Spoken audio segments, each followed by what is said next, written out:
my name is Mallard Benton, and I'm a member of AAG&HS. It's a pleasure to be here and to welcome you. We have our second presentation now. Dr. L Henderson is a historian, genealogist, preservationist, and author whose research and writing focuses on the intersection of history, memory, and culture in Black cultural landscapes.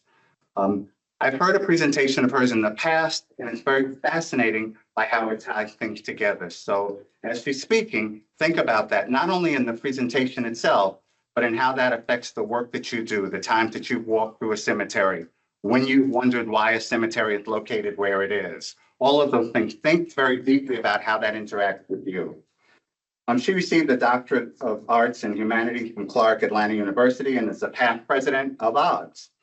Oh, I guess there's somebody else back here who has a Clark Atlanta feeling.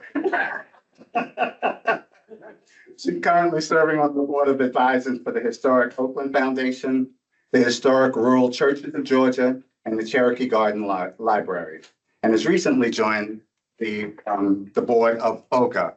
FOGAH is the Friends of the Georgia Archives. I'm a member of FOGAH. It's one of the reasons that we have some snacks out here. Wonderful group that supports what the work is that's done here at the archives. She's received the Atlanta Urban Design Commissioners, Jenny D. Thurston Memorial Award to an outstanding preservation professional, and she's recognized by the Atlanta City Council for her contribution to the preservation and interpretation of African-American history and culture. So with that, please welcome Dr. L Henderson.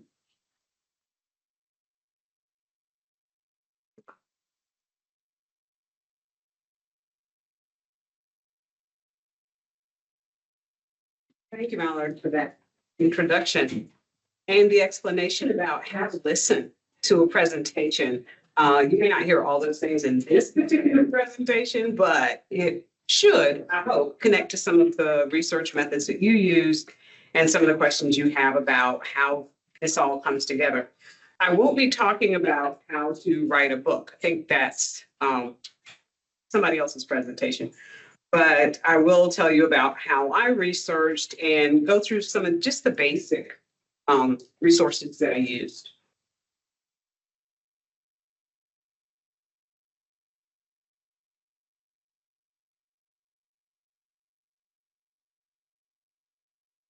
I lost my notes. Typical absent-minded professor. Okay.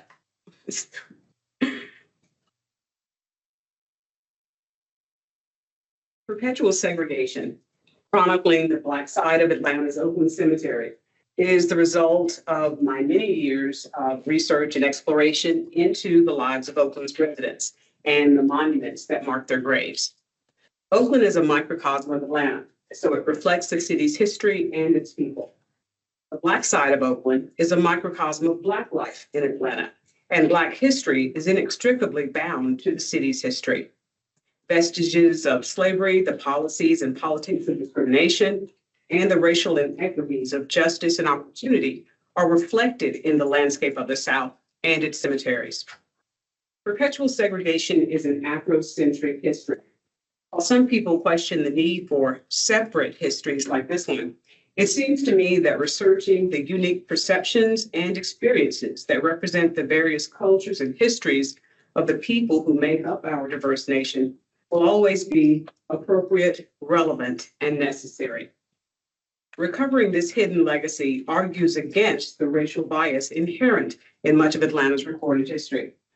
To ensure all voices are integrated into our historical narratives, histories like perpetual segregation are crucial for enhancing our understanding of the historical development of America and ourselves as Americans. In researching and writing perpetual segregation, I followed in the footsteps of an early Black scholar, E.R. Carter, who wrote 2 Afrocentric histories of Atlanta in the late 19th century. These books provide a solid historical foundation for studying Black life in Atlanta. In 1888, Carter published Biographical Sketches of Our Pulpit, a collection of life stories of religious personalities in Atlanta's Black churches. In 1894, he published The Black Side, a partial history of the business, religious, and educational side of the Negro in Atlanta, Georgia. I made liberal use of the biographical sketches from Carter's oral history research And the inspiration for my book title derives from Carter's depiction of the Black side of Atlanta and the lives of many Atlantans who now reside on the Black side of Oakland Cemetery. Afrocentric histories, like the ones E.R. Carter produced, are essential cultural resources. Afrocentric histories embrace diversity of experience. They correct inaccurate and faulty cultural interpretations and explain factual, yet not truthful, representations of historical data. Too often, even well-intentioned inclusive history are not truly diverse, and many history books are incomplete or inaccurate because they use outsider perspectives that don't properly address culturally specific circumstances. Afrocentric histories and any culturally specific history can provide a corrective balance. Their specific cultural focus allows for more detailed and concentrated content and a deeper, fuller cultural examination and analysis.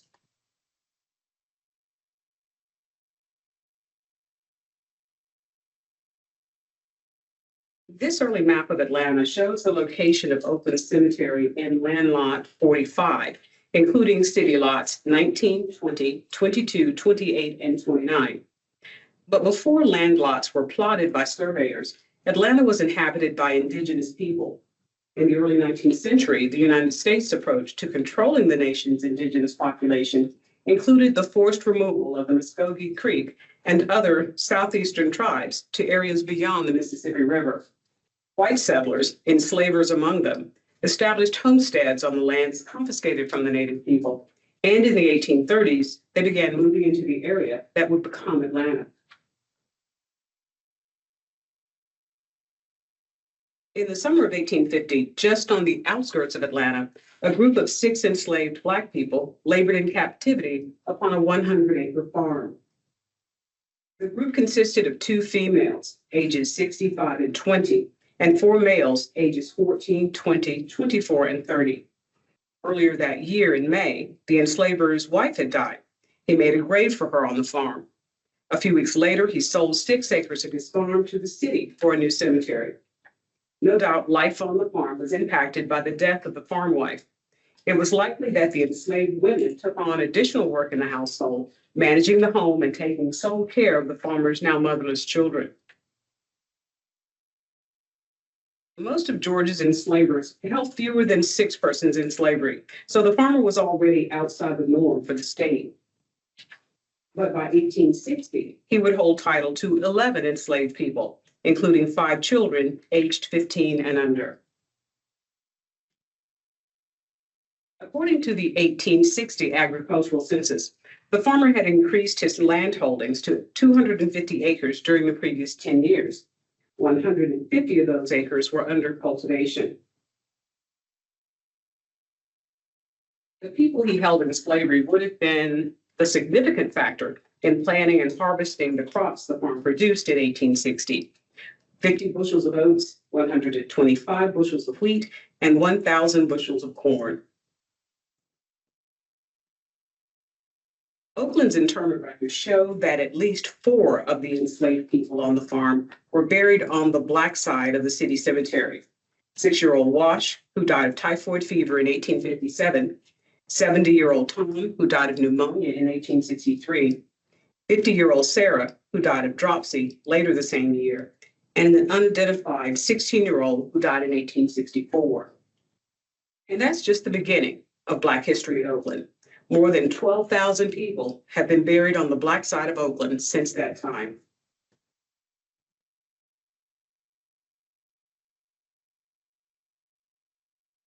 When Oakland opened in 1850, Atlanta's Black residents made up about 20% of the city's total population of 2,572, including 493 enslaved people and 19 free persons of color.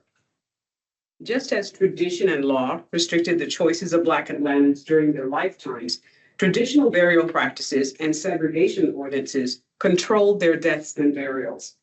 The city of Atlanta separated the races, even in death.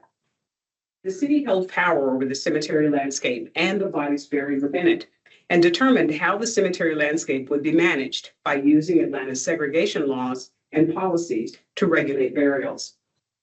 Those decisions reflected and reinforced the historically drawn color lines in the city and the cemetery. As a Jim Crow cemetery, Oakland embodies Atlanta's historical patterns of segregation.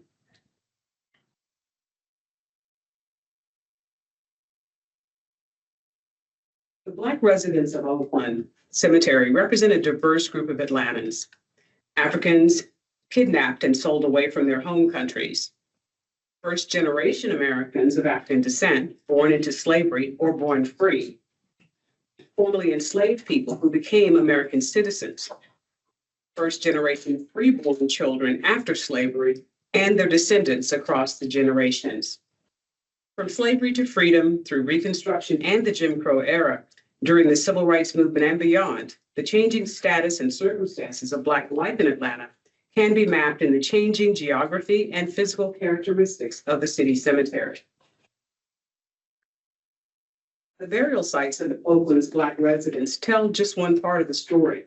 From the opening of the cemetery in 1850, Black residents would no doubt have been buried in the city cemetery, but there are no surviving records of any burials at Oakland prior to 1853. So we do not know exactly where they might have been buried in those first 6 acres. By tradition, though, this area would have been segregated. The minutes of the Atlanta City Council provide details on the opening of an area in the cemetery in 1853, which would become known as Slave Square. This segregated burial ground was designated for the city's Black population, both enslaved and free.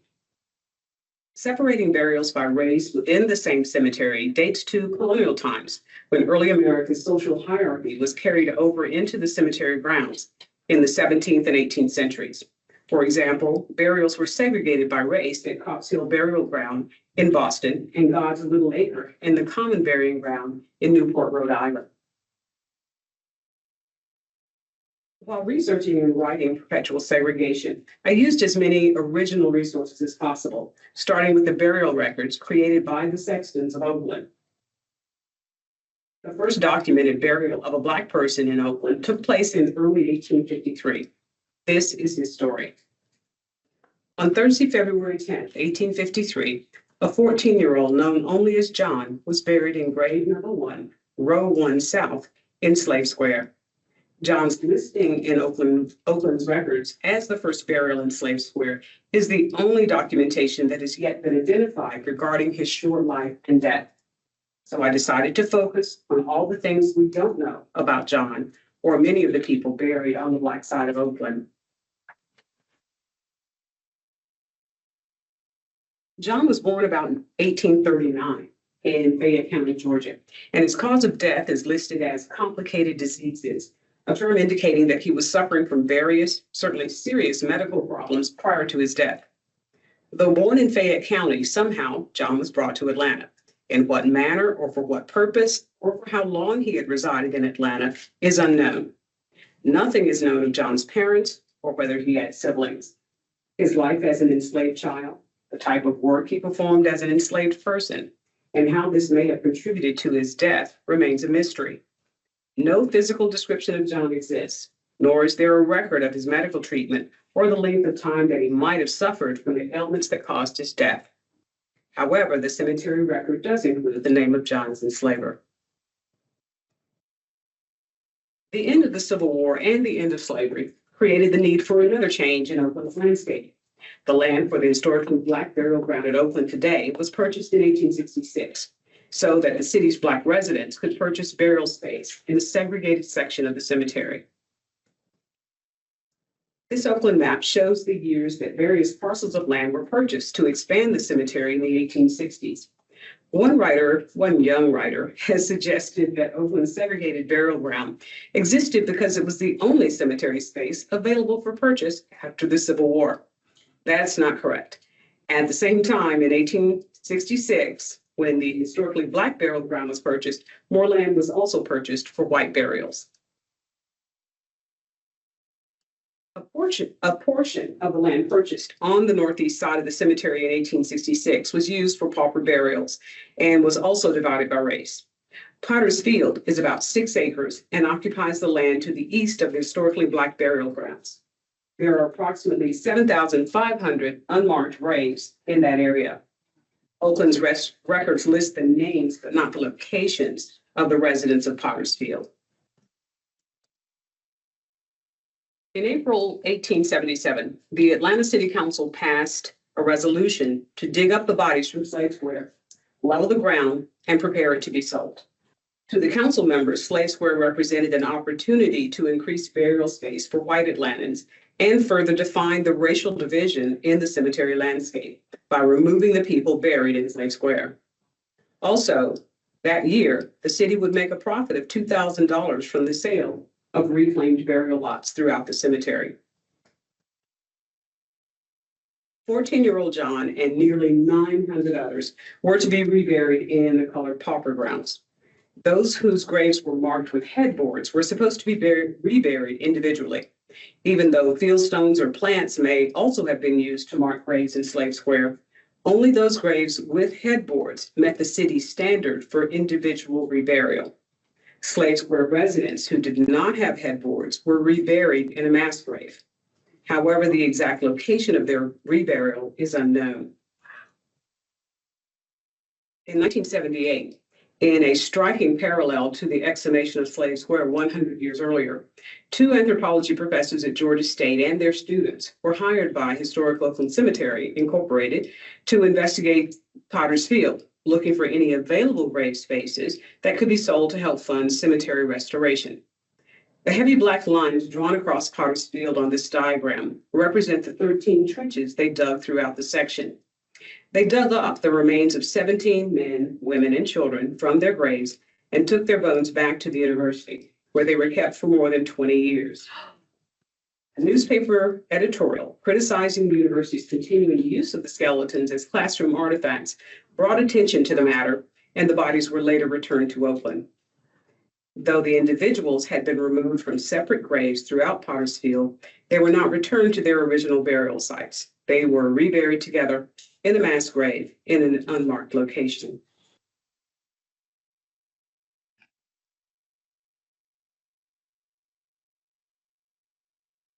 I have used many sources to uncover the history of Oakland and its residents, but a death certificate is a primary source of information on death and burial. This is the death certificate of Oakland resident C.C. Cater, who died in 1919 of pulmonary edema. I've highlighted some details about his death, including date of death, cause of death, physician, informant, place of burial, and undertaker. Death certificates may also contain non-death related information, as this one does. I've highlighted Cater's address, spouse's name, birth date, occupation, and parents' names. But a death certificate is only a secondary source for this type of information. The accuracy of this information partly depends upon the informant's knowledge and memory of people and events from the past, and may even be secondhand knowledge. Like any document, death certificates are subject to error.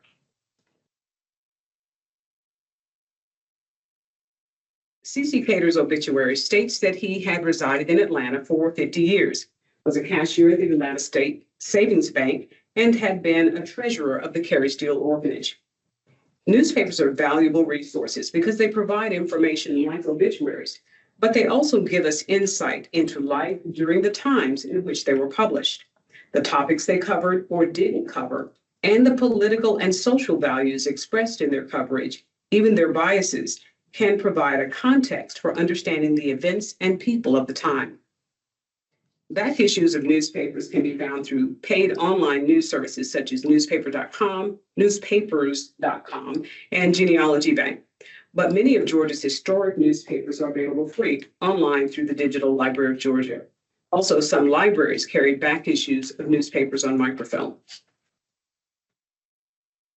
Historic Black-owned newspapers would publish stories that white newspapers ignored, and stories that were written from an Afrocentric perspective.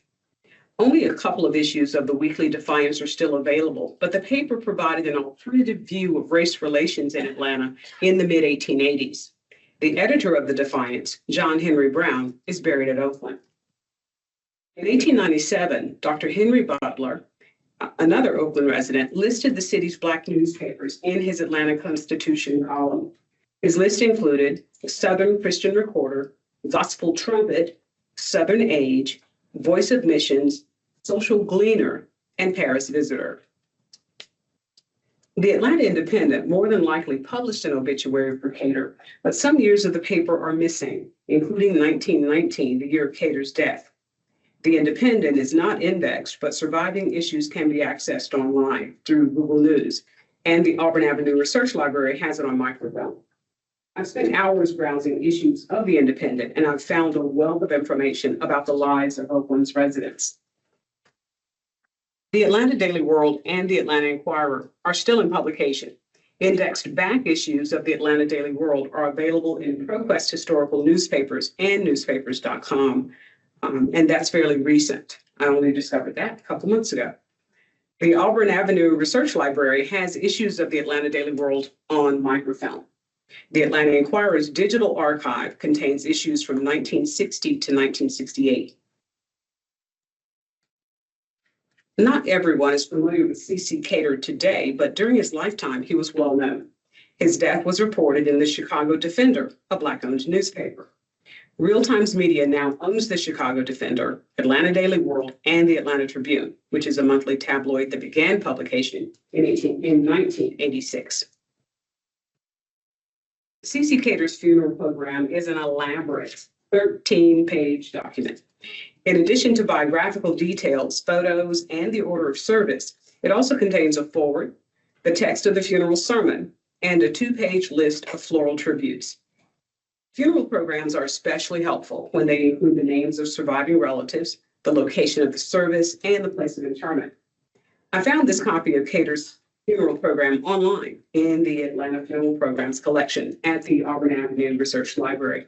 The collection contains over 3,300 African-American funeral programs, primarily from the Atlanta area, dating from 1886 through 2019. Oakland records include several types of documents. Cater's original Oakland interment record contains details about his death and burial location. Often, however, the location of graves on the Black side was not recorded. Sometimes only a general location, like colored grounds, might be all that was documented. Over the years, Oakland's records had not been well maintained or organized effectively, and many record books apparently went missing or were destroyed. This is the abstract of C.C. Cater's lot at Oakland, showing where the family members are buried. The lot abstracts were produced by the Works Progress Administration, the WPA, and are kept at the cemetery. In 1937, the WPA surveyed Oakland's records, and they compiled and created new records from the original documents using information from lot owners and family members. The WPA produced copies of the interment books, microfilm, maps, and lot owner documents. These records are housed at the Atlanta History Center. As part of his report to the city, the WPA director of the Oakland survey proposed that 300 to 1,000 pauper graves be moved into a half-acre lot in the cemetery to allow space for new burials and the beautification of the cemetery.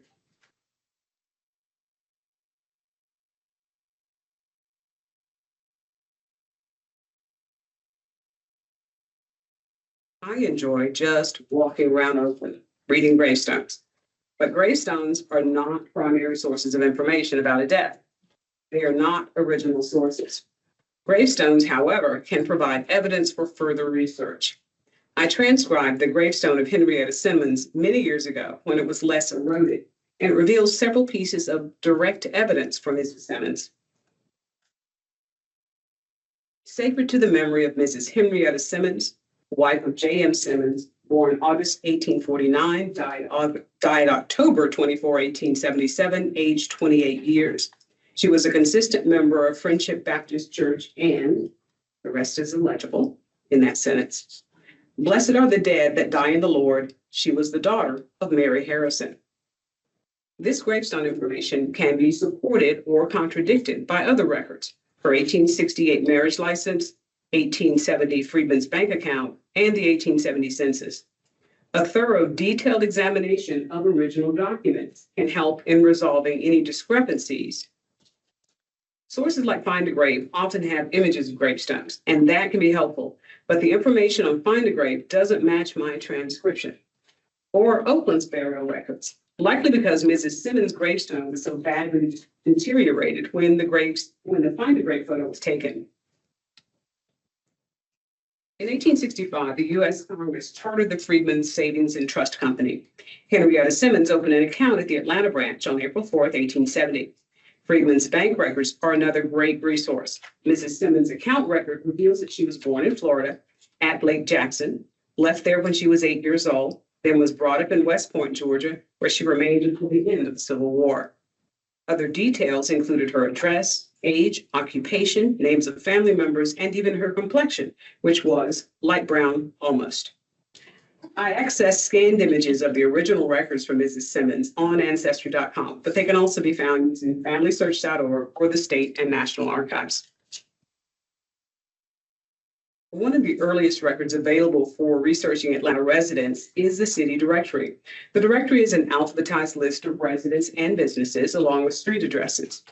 The directories can help locate an individual or family when other information may not be available. This is the 1859 Atlanta City Directory. It's available on microfilm at the Atlanta Fulton Library. The next available Atlanta directory starts in 1867, with various years available after that until the 1990s. Businesses are also listed by category in the directory, as you can see in this 1859 listing of barbers. The asterisk next to the names of all but one of the barbers is an abbreviation for colored. At least one historian believed that these men were free persons of color, but I have documented the enslavers for several of them.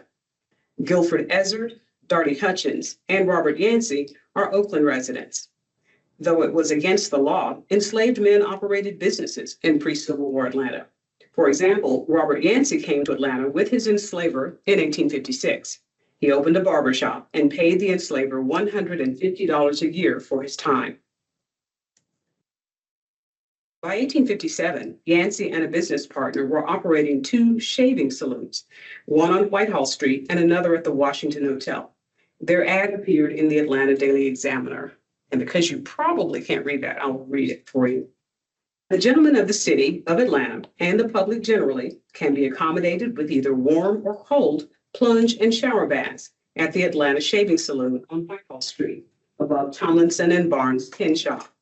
The subscribers have also a shop at the Washington Hall, where gentlemen can be accommodated with warm and cold baths. Tickets can be had at the Washington Hall. Cold baths, 25 cents, warm, 35 cents. They can be found in readiness at any time. I found other early Atlanta residents in the proceedings of the Freedmen's Convention held in Augusta in 1866. James Tate, Reverend Joseph Wood, and Reverend Frank Quarles were the Atlanta delegates for the convention. William Finch lived in Athens at the time, and he chaired the Athens and Clark County delegation. The convention established the Georgia Equal Rights and Educational Association for the purpose of educating the freed people and helping to ensure their rights and their ability to participate as full citizens, including equal pay, voting rights, jury duty, equality in public accommodations, and universal education. The Colored Convention Project has gathered the proceedings from various conferences and made them available online. Census records are a staple of genealogical research. Though not intended for that purpose, they compile a lot of helpful data about individuals and their families for genealogists. From 1790 to 1950, census takers determined the race of the people they were counting by how the person looked, how they were perceived in the community, or how much Black blood they appeared to have. Beginning in 1850, people with multiracial ancestry might be counted as white, Black, or mulatto. You can see in this 1870 census fragment that the race of most of the members of the McDonald family, you can see that. Prudence, Willie, Emma, and Eddie are listed as, or designated by an M for mulatto. But 29-year-old blacksmith William McDonald was listed with a B for Black. When I searched for the McDonald family in 1880, at first I couldn't find them. I finally located the family by looking for a cluster of people with the same first names. All the family members from 1870 were listed, but with the surname of Drakeford. You can see here, William, Prudence, Willie, Emma, and Eddie. The surname, William and both his sons were now Black, in the opinion of the 1880 census taker. When Black people gained their freedom from enslavement, they also gained the freedom to choose the names they called themselves.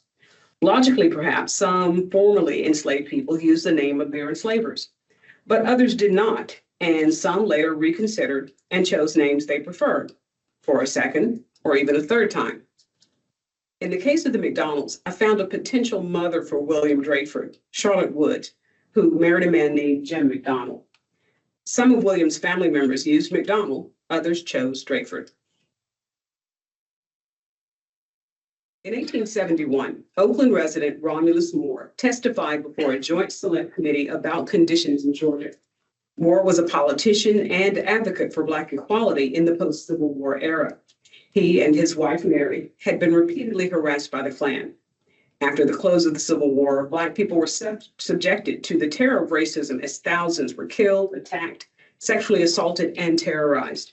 The perpetrators of these violent racist acts were often protected from prosecution. Numerous acts of terrorism against Black Georgians, including murder, were documented by the Freedmen's Bureau from 1865 through 1877 throughout the former Confederate states. Still, many more incidents were unreported and remain uncounted. The Georgia volumes are part of a 13-volume collection of reports and testimonies compiled by the committee. You can find copies of the reports on Google Books and the Digital Library of Georgia. The purpose of the Southern Claims Commission was to allow Union sympathizers who lived in the Southern states during the Civil War to apply for reimbursement for property confiscated by the U.S. Army. These claim applications are on microfilm at the National Archives and available online through Ancestry.com. Because sworn testimony and evidence were required to prove a claim, whether the claim was ultimately successful or not, the applications contain a lot of valuable historical background for researchers. Only 32% of the people who submitted claims received any reimbursement, but Oakland resident Crawford Monroe was one of them. He submitted a claim for $859.50 and was awarded $136. Crawford Monroe's Southern Claims Commission application provides a glimpse into a part of his life during the Civil War. The claimant was a slave and became free through the war. His master lived at Marietta and allowed the claimant to sell pastry and refreshments to the students of the Military Institute at that place. Mr. Atkinson, a respectable white witness, testifies to this and says the claimant was an industrious and thrifty Negro and had the reputation of making money. He bought the property for speculation, and when his mistress moved to Savannah, he went also, took his property, and stored it at his brother's house in Savannah. When the federal troops entered Savannah, they went into his brother's house and took all the property stored in it and took it off in wagons to the camp. It is not probable that the Confederate gray cloth or the Athens striped cloth or the blankets or tobacco were taken for lawful army use.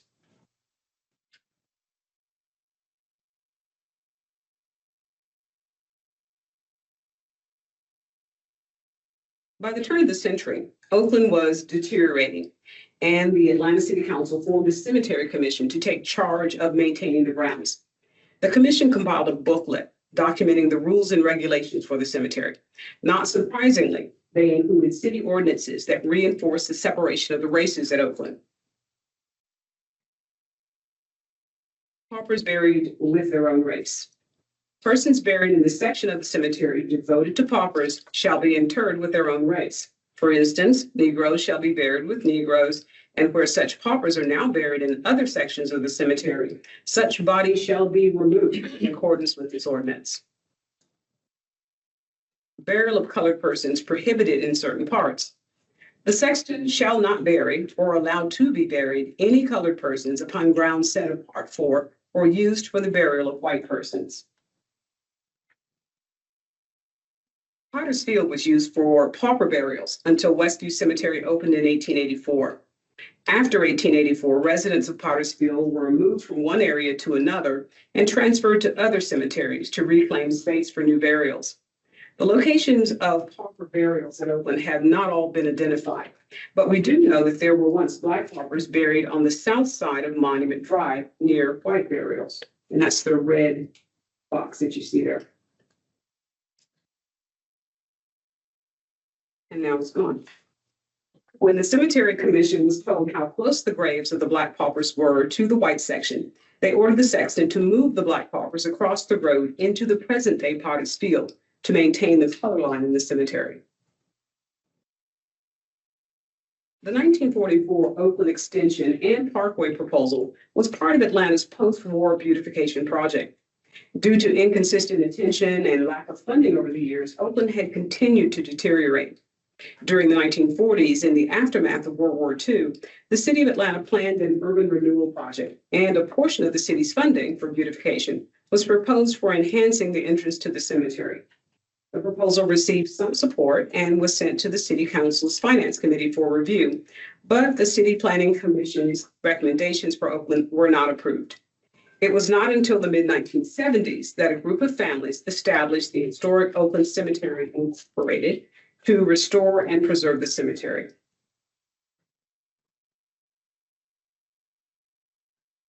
That's not me. My Afrocentric approach to Oakland's history required extensive use of Afrocentric biographical sources like A.D. Caldwell's History of the American Negro and Its Institutions, Daniel Wallace Culp's 20th Century Negro Literature, and Franklin and Mather's Who's Who of the Colored Race. These early biographies about Black people, written by Black people, are indispensable for researching the residents of Oakland. The Crisis publishes news, opinions, and articles on race relations. The Crisis is the official publication of the NAACP and the oldest Black publication in the U.S. In the March 1920 issue, the publication noted the death of Oakland resident Mary Louisa Gaines, daughter of Bishop Wesley Gaines, in a feature titled Men of the Month. Oakland resident Frederick Douglass Hall was a child prodigy who became a noted professional musician and music professor. In 1927, he was profiled in Who's Who in Colored America, Volume 1. Notice the headline in this Jet magazine article, Pioneer Atlanta Dentist Buried in White Cemetery. This was a common perception about Oakland, along with the idea that only a few Black people were allowed to be buried there. This opinion of Oakland still exists today among some Atlantans. Dr. James Reynolds Porter had been the oldest practicing dentist in the U.S. at the time of his death.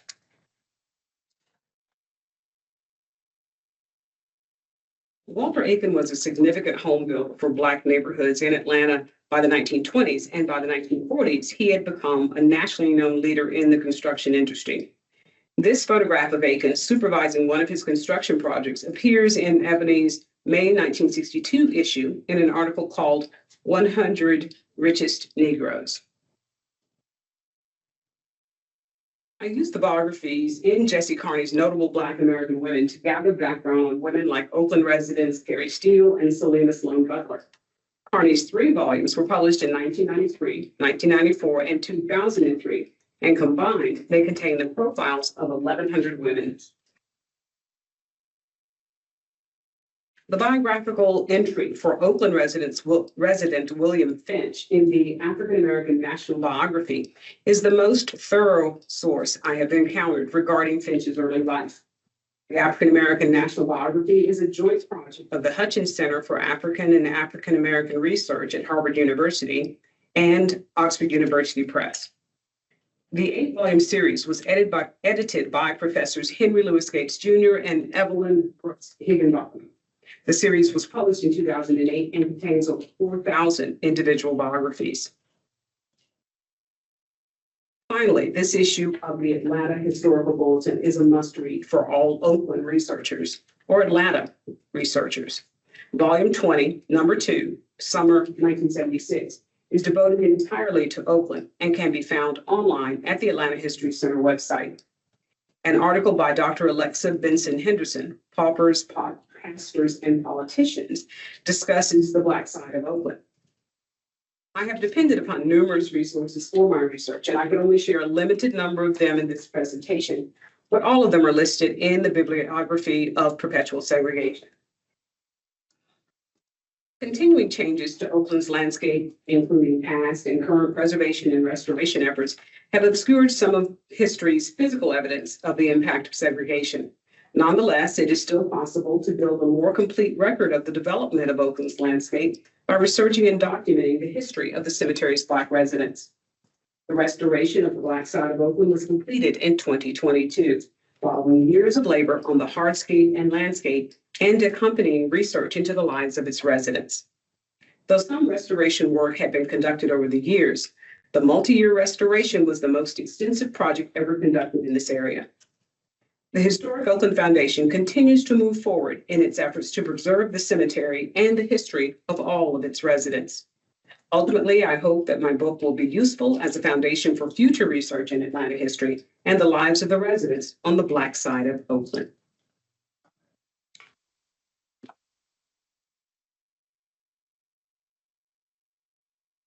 You have time for some questions? Oh, sure. Dr. Henderson, one of the things that you said when you were on the slide talking about the McDonald's that eventually became the Drakeford's, you said something that this is the second time I've heard it in my entire life, and that was that you said something to the effect that the people were called either Black or mulatto or white, and I had never heard that people that had Black blood in them at one time were called white. I guess it was certain conditions, because I'd always heard of the one drop of Black blood, but I'm finding out that hasn't always been the case. Well, if they looked white, they would list them as white. If they were in a household of Black people, they might list them as mulatto, thinking this person isn't white, but there's a mix of that. So, and some of that's real. I mean, there are some white people who live with some Black people as a family unit. So yeah. It depends on how they looked. I read about a blonde, blue-eyed young white girl I guess it was in Augusta, and they were, there's a description of her because of how she looked, and she was being auctioned off like everybody else. Yes. Do you have any advice for those of us who may be working with like cemeteries in small towns that don't have all of the documentation that's there? I give a case in point when you talked about the removals, of my ears kind of stood up, because there's a legend that there's a highway that runs over the original colored cemetery in our town. And now we have another that's not maintained by the city or county. So we have to raise money to, get it restored and preserved. But do you just have any just general pointers that you would suggest as you try to pull This question came up in my last presentation. And the answer, I think, is really to get as much publicity as possible. Try to make connections with people who have connections, who might just express an interest, or if there's an art, get a local reporter to write an article about your cemetery. Who are the Black officials, dignitaries, or whoever in the location? Contact them, ask for their support. Not necessarily, it doesn't have to be financial, just add their names to the project. And some folks will be, of course, willing to do that because they're connecting themselves to a Black history project, a Black preservation project, and that, I think, elevates their standing in the community. So publicity, I think, is a large part of it. And then look for grant opportunities. Some very small cemeteries, a lot of these are matching grants, meaning you have to put money there. So that might be more difficult for small cemeteries, but look for that. The state has, and somebody chime in on this if you have more detail, the Heritage Preservation Department. And they have a cemetery, Black cemeteries section. I don't know what it's called, but they have information about Black cemeteries. So you can go to their website. They're in the Department of Natural Resources now. But they have that information. They also publish a newsletter, I guess, quarterly. Is it quarterly? Yes. Called Reflections. And they will publish information about just Black history and preservation related Black history stories. That's really what's in there. And so that's a good thing too. If you ask if you could write something, or whoever writes for it, because I think they may write all the articles, but ask if you could give them information about something really interesting in this project that you're doing. Yeah. So publicity, that's the main thing, I think. Somebody's hand went up over here first and then next. Yes. I had a similar issue in my hometown in North Carolina. My grandfather and my grandmother were buried in a. Oh, can they hear me over there if I'm not standing here? Sure. Oh, they can? I can stand here? No, But the people who dialing in. Get here fine. Yeah, it's got microphones everywhere. Oh, but so the people at the back can hear. Oh, okay. A pauper's grave. They were buried in a pauper's grave, Uh-huh. but there are no markings or anything. But the question that I was going to ask, and I'm in the process of researching that, going home and taking a look at the area and seeing if there's anything like across a rock. And More this is back in the- depressions, Yes, maybe left. yes. And my mother I know- surprised me I know when we the were general- walking in the cemetery and she said, I bet there are people buried there. Can you see how the ground was like? I know the Yeah. general area. Yeah. But the question I was going to ask was, in Oakland, I'm under the impression that there were Black people buried there, but they were moved to another cemetery in order to make room for white. There's not direct evidence that they were moved, but there are lots of statements. I call it not direct because it's someone who told someone, and it appears in the newspaper, that paupers had been moved. And at various times throughout the history of Oakland, there have been discussions by the city council of removing paupers. And then some people who didn't want them moved actually criticized them for having already moved. So there are examples like that. But yeah, there are over 12,000 African Americans who've been buried at Oakland. And I think the majority of them are still there. Yeah, because that area that Georgia State uncovered, now there's supposed to be Black and white paupers in that area, but there was a dividing line. It was like a ditch that they kept dug out so you could see the difference between where the Black paupers were and where the white paupers were, just in case they moved themselves over there. They crossed the line, right? We had a similar situation in my hometown also, where they moved, interred Black people from a particular cemetery to another one in order to make room for the white ones. But in the process, they have put up this huge marker indicating that that's what happened. And a list of names of the people that they moved. And so. So this, I doubt if they kept track of the names of the people. I do have some names, maybe a dozen or so, that in the records say reclamation, where they're part of the reclamation project. Some of those, at least 6 of those, were moved to Southview. But the area in the Potter's Field at Oakland, the one now, I will say, other records which I have not substantiated. Again, this was from the newspaper. Somebody was talking about how many acres of paupers were going to be moved, and that was 15. Well, this area we're talking about today is like 7.5.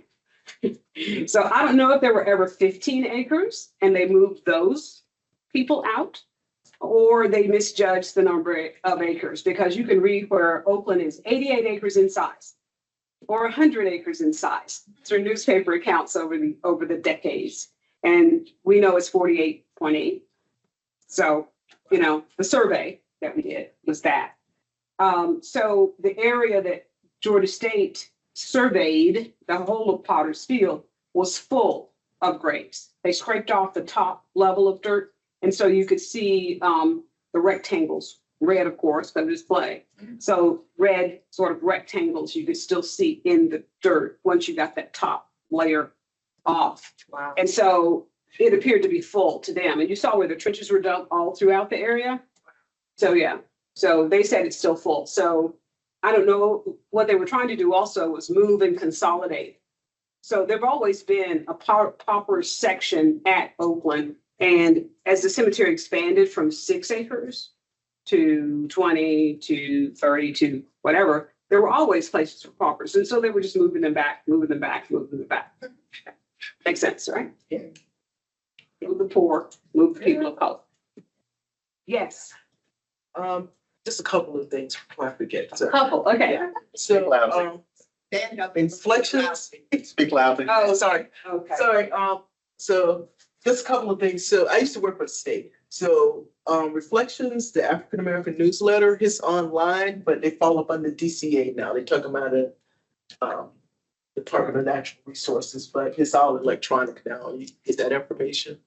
And my other thing was, and you kind of touched up on it.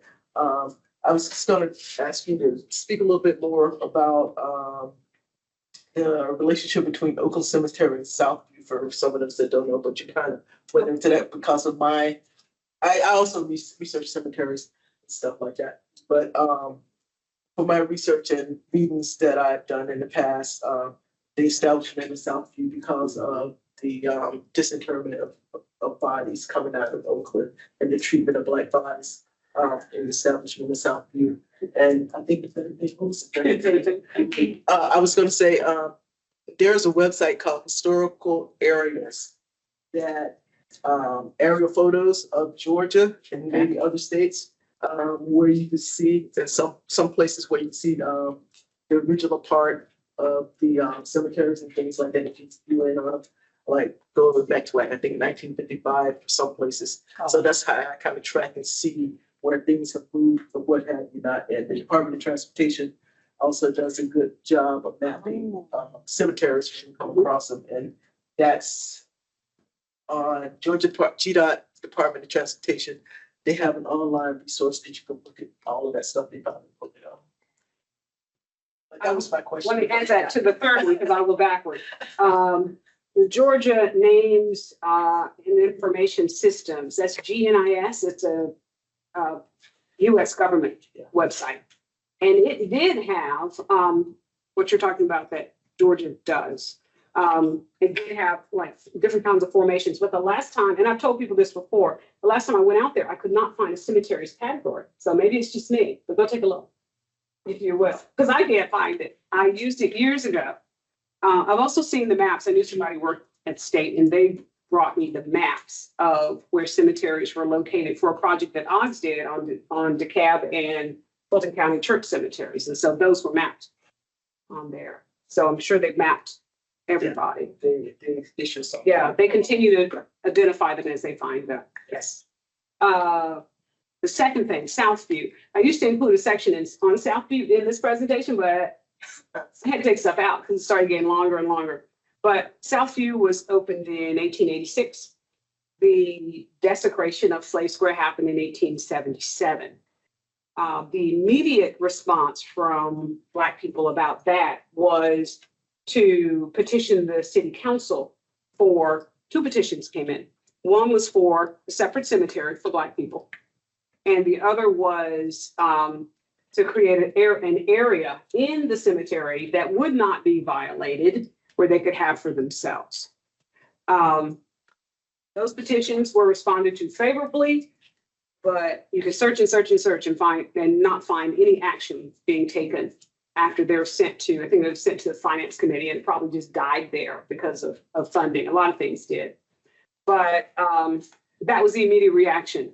And so when Westview was opened in 1884, they followed the same pattern of segregation. So they opened a section called Rest Haven. And that was for Black people to buy land there. And it was supposed to be, according to the news article that announced all of this, talking to the sexton there, it was supposed to be equivalent to the white section behind what's now the big gate, you see. But it was down the road and it was down the road on the same side of the cemetery. But it was not equal. And one of the founders of Southview buried, I guess it was his father there.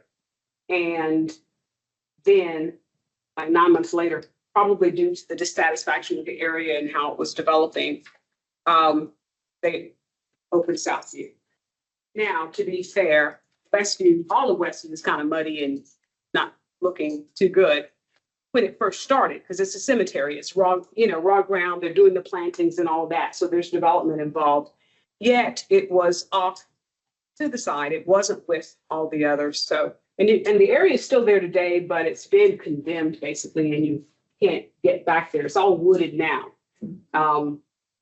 It's all wooded now. I'll say there are a couple of stones back there, according to someone who actually went there. You can get back there. Was there somebody in the back? And then I was just gonna say, you can get back there down the access road and the stones are all through the woods. okay, yeah. Okay. You're trespassing, but you can do it. That's why I say okay. I'm not going to advocate that. William had a question. Yes. No, I just want to say on our website, on the research page, if you scroll down, you talk about the Reflections newsletter, there's a direct link. It's under the Georgia Research Sources section, and there's one about, it's called Georgia Historic African-American Properties. There's a link to the 1984 edition, 1993, something about cemeteries, a link to Reflections newsletters, and FAQs. Well, go to our research page. It says our, who is our? It says our. Odds. And again, I invite you all to stop by the table downstairs. William will be there, or some of our other members. And we absolutely invite you to join us. That's a pronunciation of our acronym, Afro-American Historical and Genealogical Society. We have enough. So I have, Speak loudly, please. can y'all hear me? Yes. So I have a question. And she can't hear the question Oh, because it's just. okay. Sorry, I got a soft voice. But my name's Kalia, and I'm actually working with Oakland Cemetery right now under Ashley Shares, and we're in the process of going through their interment books specifically for Potter's Field and taking the names there. And I'm also working on a project. It's called the 100-Year Club, and we're taking all of the residents that reached 100 years or above at Oakland and kind of uncovering their stories and creating a narrative. My problem is that right now, me as a Black woman, I'm focusing right now on a lot of the Black women that were buried in Potter's Field as paupers, and I can't find anything. Within your own research, were you able to kind of uncover their stories a little bit more than just their name, their death date, which on some cases might not even be the true death date, and then also like in some of the books they have where they're born, just a little bit more. I'm finding stumbling blocks, and I'm in the process of trying to understand how do I craft this narrative for this woman, but I don't want to fabricate anything of that nature. Yeah. Well, you will probably not find a lot on those people who were poor, Black or white. There just wasn't a lot of documentation that they created. Because one thing you can do with people of color with people of color is you can look at their wills because they had property or, they had descendants, they had, so they're in the newspaper. But you can also I found a lot of death notices for, I'll say, poor people or people who are buried in Potter's Field. They were in the newspapers. So if you want to search through newspapers, if you have names, just search the names and see if you can find where they might have died in there. And there are many people who are not documented as being in anybody's plot. Doesn't mean they're not there in Oakland or in the family lot. They're just not documented there. One young boy, for instance, he was killed. He was working in one building, and the building that was being renovated next door collapsed and a brick wall fell and knocked that wall out, totally covered him up, and he ended up being crushed and he died there. That story's in the newspaper. So if they died somewhat unusual death, also those 100-plus-year-old people, you'll find them in the newspaper because everybody's interested in that. So they included people who were over 100 years old. One of the people I documented, I got this from the newspaper, they said he had 125 living descendants when he died. So, yeah. So things like that, you will find some things like that. And then the others, just record the names. I mean, that's the least we can do. Record the names. If you have those details, that's better than not having anything. Because I have had people ask me about folks who are not listed in the records they're not listed on the abstracts or in any of the burial lots. They're just listed among the paupers. And they're not happy because they can't find the person's grave or wherever, but think about it. That's pretty close. If you go down there and stand in Potter's Field, it's probably 7.5 acres. That's close to where they were buried. So you can still celebrate that. But yeah, actually, it's great. Like working with Ashley, yeah. Okay, let's give a round of applause.